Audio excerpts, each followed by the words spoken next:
Hi, this is W. Eric Martin at Board Game Geek News. I'm here with Grace at Ares Games booth to show off a forthcoming game from Ares. It's by designer Leo Colavini. It's called Aztlan.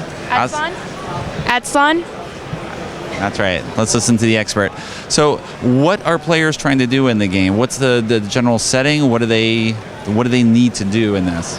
Well, there's 5 phases in all, and in each phase you have a certain number of people, and you also have cards that show, like on here it shows the types of areas that are on the game, and you choose an area, and the whole point is to get as many areas as possible by putting one of your men on them and getting them connected.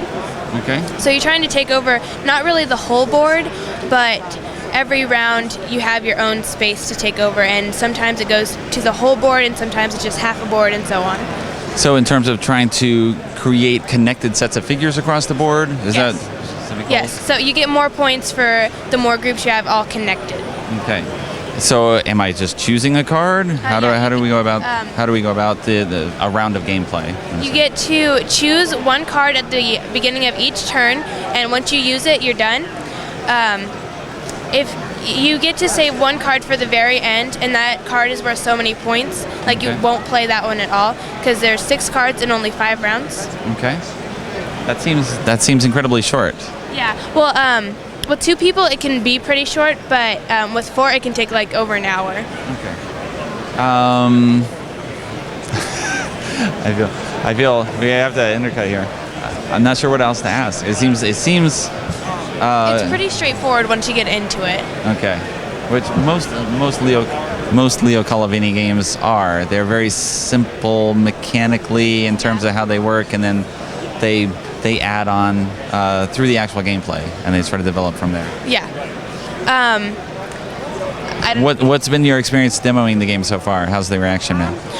I feel with only me and someone else, it goes pretty fast and they have fun, but I see that it's more fun when you have a lot of people.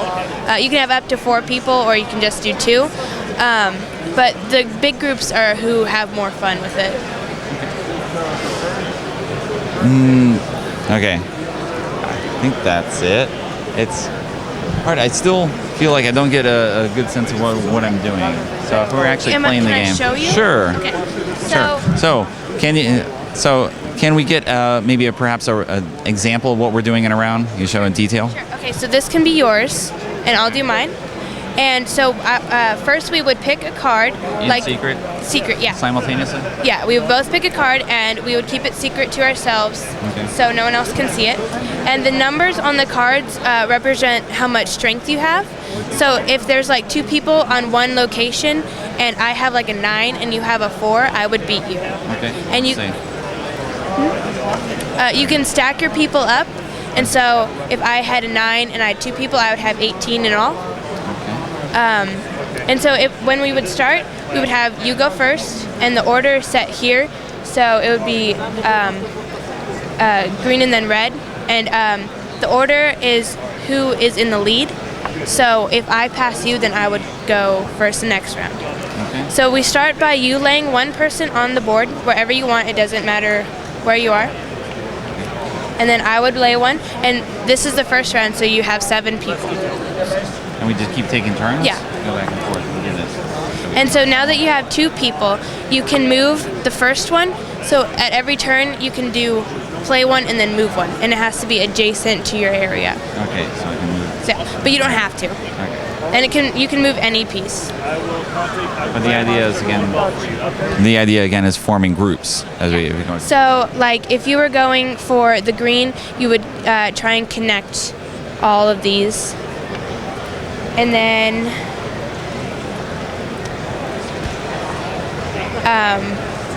you would just keep going until you are out of your 7 characters.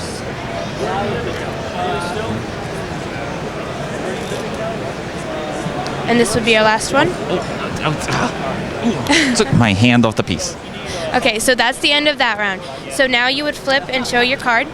And since I have an 8 and you have a 7, I would beat you, but we're not really fighting for any of our land right now.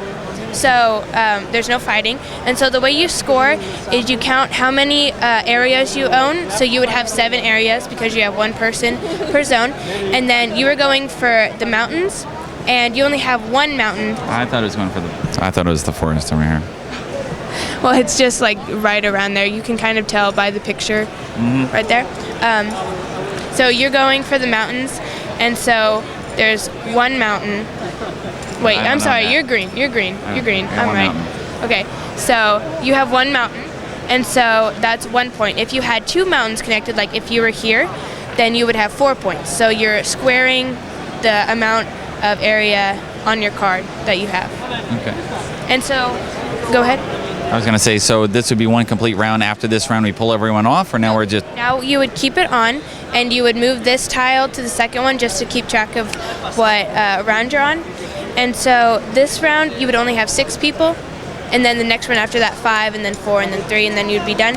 So now this card would be set aside, and you would pick a new card, and then every round you would just pick a new card and get new areas. Okay. So you can actually go in and... Okay.